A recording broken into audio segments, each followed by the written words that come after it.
मेरा नाम मिताली है। मैं दुल्हन बनी रूम में बैठी थी। सभी मुझे देखकर मेरी तारीफें कर रहे थे। मेरे हाथों की मेहंदी का रंग बहुत ज़्यादा था। जो भी देखता तो कहता कि तुम्हारे पति को तुमसे बहुत प्यार होगा। मैं ऐसी बातों पर मुस्कुरा रही थी। दिल में फीलिंग्स आ रही थी। बस मैंने एक बार ही विराज की फ़ोटो देखी थी और उस पर फिदा हो गई थी। वो बहुत हैंडसम था। पिछले 6 महीने में मैंने इतने सपने सजाए थे कि बता नहीं सकती। आंखें बंद करती तो विराज की शक्ल सामने आ जाती थी। मैं दुल्हन बनी बैठी उनके इंतजार में थी। मेरे होश उस टाइम उड़ने शुरू हो गए जब समय बीतने लगा और मेरी बारात नहीं आ रही थी। मेरे पापा बहुत परेशान थे और मम्मी बार बार मेरी सास को फ़ोन कर रही थी, लेकिन उनके घर से कोई भी फ़ोन नहीं उठा रहा था। मेरे पापा ने मेरे छोटे भाई को उनके घर भेजा ताकि पता करें कि क्या वजह है, और जो वजह सामने आई थी उसने तो जैसे मेरी जान ही निकाल कर रख दी थी। वो लोग कहने लगे कि विराज ना जाने कहाँ भाग गया है, सुबह से ही घर में नहीं है, हम उसे ढूंढ ढूंढ कर थक गए हैं। मेरा भाई कहने लगा कि वो शादी के मौके पर कहाँ जा सकता है। वो कहने लगे हम नहीं जानते, लेकिन पता नहीं कहाँ गया, हम उसी के इंतज़ार में हैं। जैसे ही वो आएगा तो बारात लेकर आ जाएंगे। विराज का छोटा भाई कहने लगा कि भाई का ज़बरदस्ती रिश्ता किया गया था, शायद इसीलिए वो घर से भाग गए हैं। मुझे नहीं लगता कि वो वापस आएंगे। उसका ये कहना था कि उसकी माँ उसे घूरने लगी, लेकिन मेरा भाई समझ गया था कि अब मेरी बारात कभी नहीं आएगी। जब यह बात उसने हॉल में आकर मेरे मम्मी पापा को बताई तो वो लोग वहीं पर दिल पकड़कर बैठ गए। रोना धोना शुरू हो गया। सब लोगों में बातें होने लगी। कोई मुझे मनहूस कहने लगा और कोई लड़के वालों को बुरा भला कहने लगा। मेरे पापा के दिल में तेज़ दर्द उठने लगा। यह देखकर मैं रूम से बाहर आई, अपने पापा को संभालने लगी, रोने लगी। मेरी बड़ी 2 बहनें अपने पतियों के साथ आई थी, लेकिन उनके पति मेरे पापा को संभालने की बजाय मुझे ही बुरा भला कहने लगे कि ऐसी लड़की की कोई इज्जत नहीं होती जिसकी बारात वापस चली जाए। मेरी बहनों को ताने देने लगे जैसे कि सारा दोष मेरा ही हो। मैं सोच भी नहीं सकती थी कि ये सब मेरे अपने हैं जो मुझे बुरा भला कह रहे हैं। उसी समय एक नौजवान इन मेहमानों से उठा और कहने लगा कि इस लड़की से मैं शादी कर लूँगा। ये सुनना था कि पूरे हॉल में सन्नाटा छा गया। मेरे पापा उस नौजवान को देखने लगे।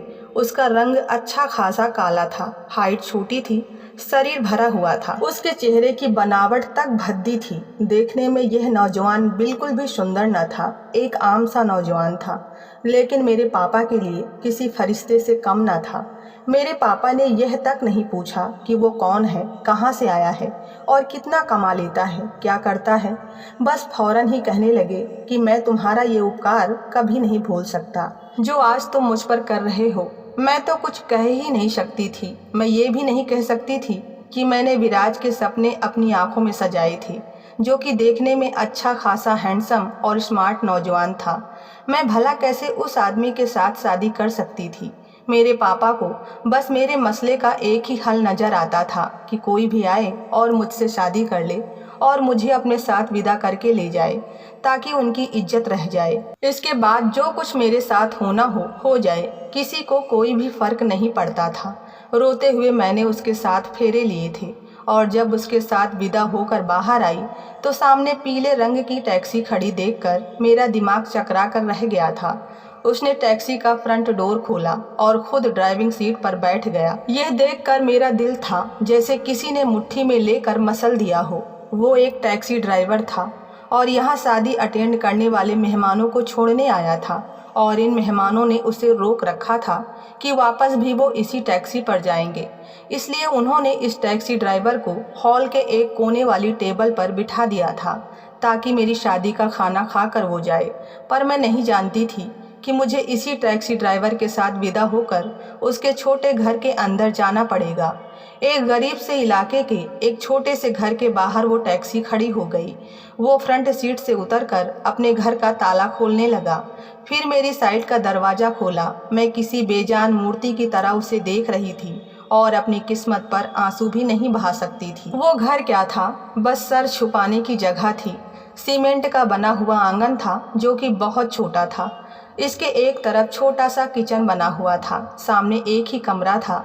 जब उसने मेरा हाथ पकड़ा तो मैं सोच भी नहीं सकती थी कोई ऐसा भी मेरी ज़िंदगी में आ सकता है, और वो भी ऐसा इंसान जिसे मैं देखना भी पसंद ना करूं, वो मेरी ज़िंदगी का मालिक बन जाएगा। उसके हाथ में मुझे अपना हाथ बिल्कुल बेमोल लग रहा था। मेरे आंसू टिप टिप बहने लगे क्योंकि मेरा धैर्य इससे ज़्यादा ना था। मैं रोने लगी। वो मुझे अपने कमरे में ले गया, जहाँ एक साफ सुथरी चादर एक पुराने से पलंग पर बिछी हुई थी। बेड बहुत छोटा था, दीवार से लगी अलमारी थी, एक छोटा सा ड्रेसिंग टेबल और दीवार पर छोटा सा शीशा लगा हुआ था। छोटे से कमरे में बस इतनी ही चीज़ें आ सकती थी। मैंने एक नज़र इस कमरे पर डाली और मेरी आंखों में आंसू तेजी से बहने लगे। उसने मुझे बेड पर बिठा दिया, कहने लगा, आपके लिए पानी लेकर आऊं? मैंने हाँ में सिर हिला दिया।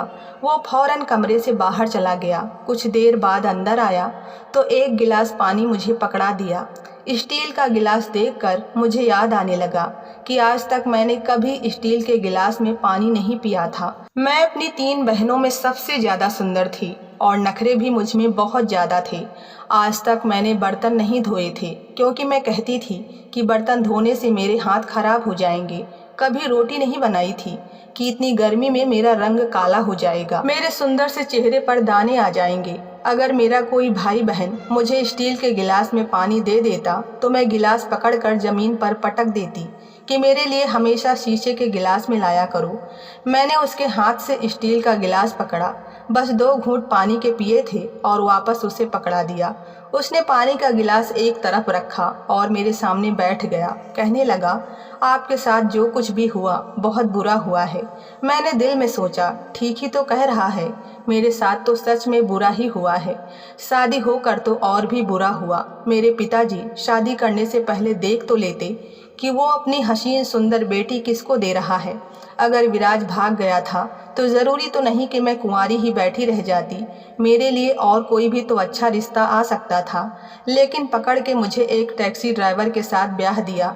मेरे आंसू तो इस तरह बह रहे थे कि जैसे रुकेंगे ही नहीं।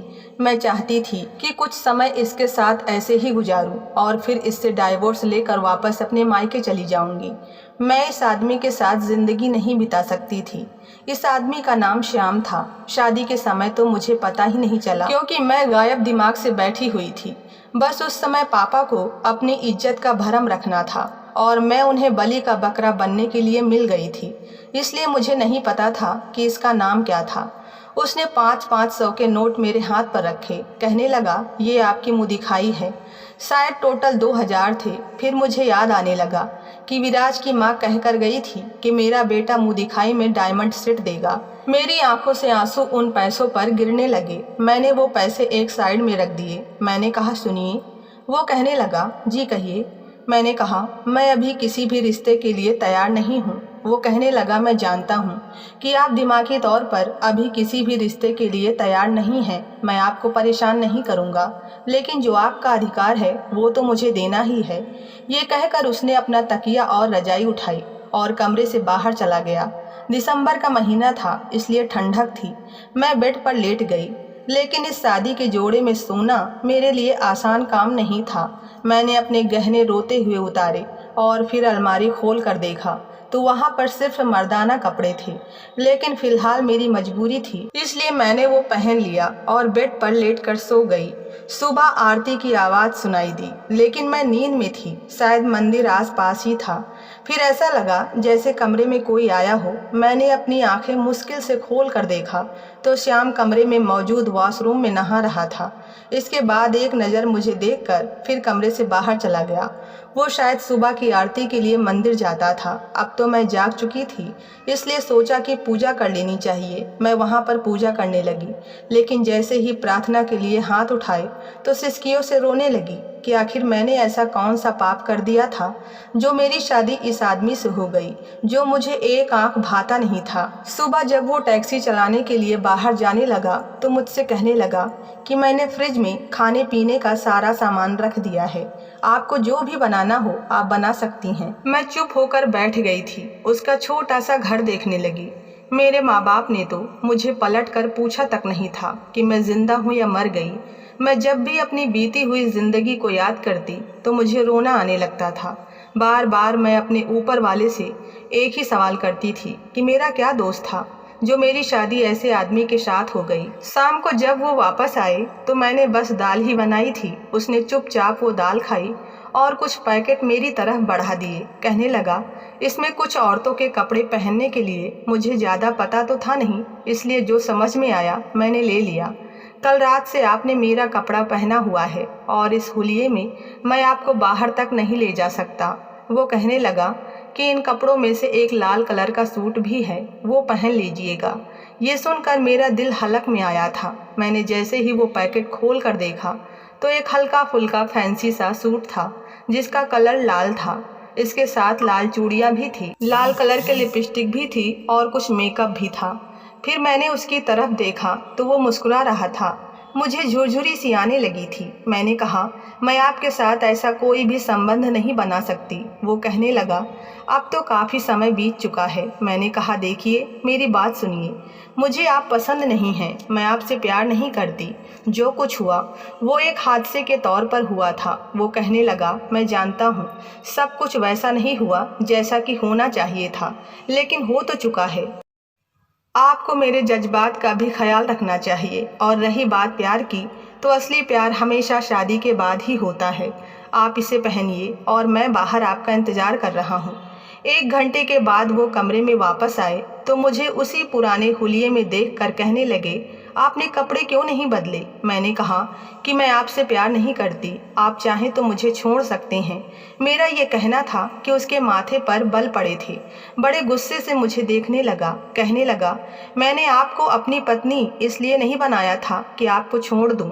सबके सामने इंसान छोड़ने के लिए नहीं अपनाता। मैंने कहा, मैं आपसे पहले भी कह चुकी हूँ, वो एक प्लीज इस रिश्ते को अपने सर पर सवार मत करिए। मेरा और आपका कोई भी जोड़ नहीं है। मैं अच्छी खासी एजुकेटेड हूँ, नौकरी करके अपना गुजारा कर सकती हूँ। वो कहने लगा कि ठीक है, मैं आपको समय दे देता हूँ। कितना समय चाहिए आपको? मैंने कहा, मुझे डाइवोर्स चाहिए। दे सकते हैं तो बड़ा एहसान होगा आपका। मेरी ये बात सुनकर वो वापस बाहर चला गया। अगले दिन मैं आंगन में बैठी चाय पी रही थी जब सामने से किसी की आवाज़ मुझे सुनाई दी। मैंने देखा तो एक हैंडसम लड़का सामने छत पर खड़ा मुझे इशारे कर रहा था। अपनी उंगलियों के इशारे से यह बताने की कोशिश कर रहा था कि मैं बहुत सुंदर हूँ। हालांकि ये हरकत बहुत बुरी थी, लेकिन वो लड़का काफ़ी हैंडसम था। फिर इशारे से उसने मुझसे फ़ोन नंबर मांगा। मैंने उंगलियों के इशारे से उसे फ़ोन नंबर बता दिया। एन उसी समय घर का दरवाज़ा खुला और श्याम अंदर आया। वो लड़का भी अपनी छत से नीचे उतर गया। दूसरी नज़र श्याम ने उसी छत पर डाली। मुझसे कहने लगा, यहाँ मत बैठा करो, सामने बहुत ही छिछोरे किस्म के लड़के रहते हैं। कोई काम धंधा तो है नहीं, बस मोहल्ले की लड़कियों को परेशान करते हैं। मैंने दिल में सोचा कि जो भी करते हैं, मेरा तो टाइम गुजर ही जाएगा। कम से कम शक्ल सूरत में श्याम से तो कई गुना अच्छा है। मैंने अब रोज़ का रूटीन बना लिया था। जैसे ही श्याम बाहर जाता, मैं उस लड़के से इशारे में बातचीत करने लगती। एक बार तो रात के समय उसका फ़ोन आ गया। कहने लगा कि जब से तुम्हें देखा है मैं तो तुम्हारे हुस्न का दीवाना हो गया हूँ। मैंने कहा कि अच्छा, तुम जानते हो कि मैं कौन हूँ? वो कहने लगा, हाँ मुझे पता है, तुम इस काले बदसूरत से ड्राइवर की पत्नी हो। पता नहीं इतनी सुंदर पत्नी इसे कैसे मिल गई, लेकिन तुम्हारे साथ तो बहुत बड़ी ज्यादती हुई है। मैंने कहा, यह बात तो है, ज्यादती तो मेरे साथ हुई है, लेकिन अब क्या कर सकते हैं। वो कहने लगा, तुम्हारे साथ बहुत बुरा हुआ है, लेकिन कोई बात नहीं, मैं हूँ ना, तुम्हारी हर इच्छा मैं पूरी कर सकता हूँ। मैंने कहा, देखो मैं तुमसे सिर्फ फ़ोन की हद तक रिश्ता रखना चाहती हूँ, इससे ज़्यादा और कुछ नहीं, क्योंकि मैं एक शरीफ लड़की हूँ। मेरी बात सुनकर वो हंसने लगा। कहने लगा, ठीक है, हम सिर्फ बातचीत तक ही अपना संबंध रखेंगे। मैंने भी उसकी बात मान ली, क्योंकि अब मुझे भी अपना दिल तो लगाना था और इस ड्राइवर से मैं अपना दिल नहीं लगा सकती थी। मैंने उस लड़के से फ़ोन पर बातचीत करनी शुरू कर दी। वो मेरी बहुत तारीफ़ें करता था, कहता था कि मैंने आज तक तुम जैसी सुंदर लड़की नहीं देखी, और मैं उसकी तारीफ़ें सुनकर बहुत खुश होती थी। मेरा पति वैसे भी मेरे कमरे में नहीं सोता था, बाहर पलंग पर जाकर लेट जाता था। मुझे बस उसके कपड़े प्रेस करने होते थे, उसे खाना बनाकर देना होता था। ना मैं उससे ज़्यादा बातचीत करती थी और ना ही उसके पास जाती थी। ज़्यादातर वो लड़का ही मुझसे रात में बात करता था। उसका नाम ओम था, नाम भी अच्छा था। एक बार कहने लगा, मैं तुम्हें देखना चाहता हूँ। मैंने कहा, रोज़ तो देखते हो। वो कहने लगा, वैसे नहीं, पास से। ऐसा करते हैं, किसी होटल या रेस्टोरेंट पर मिलते हैं। मैंने कहा, ना बाबा, मुझे डर लगता है। वो कहने लगा, जब प्यार किया तो डरना क्या। मैंने कहा, मैं तुमसे प्यार नहीं करती, बस बातें करती हूँ। वो कहने लगा, वो भी करने लगोगी। कहने लगा, और वैसे भी मुझ में क्या कमी है, अच्छा खासा तो हूँ। मैंने कहा, हाँ, अच्छे खासे हैंडसम हो, लेकिन कमाते तो कुछ नहीं हो। मेरी ये बात सुनकर वो हंसने लगा। कहने लगा, क्या फ़र्क पड़ता है, तुम्हें तो सिर्फ स्मार्टनेस से मतलब होना चाहिए, और वो मेरे पास है ही। मैंने कहा, खाली पेट इश्क अच्छा नहीं लगता। हाँ, अगर तुम कुछ करने लग जाओ तो मैं तुम्हारे बारे में सोच सकती हूँ। वो कहने लगा, एक ड्राइवर की पत्नी होकर तुम्हारे इतने नखरे हैं। मैंने कहा कि आज तक मैंने उसे अपने करीब नहीं आने दिया। वो कहने लगा, मोहब्बत में सब कुछ जायज़ होता है। मेरा वादा है कि कटी पतंग की तरह तुम खुद मेरे पास आओगी। मैंने कहा, सोच है ये तुम्हारी।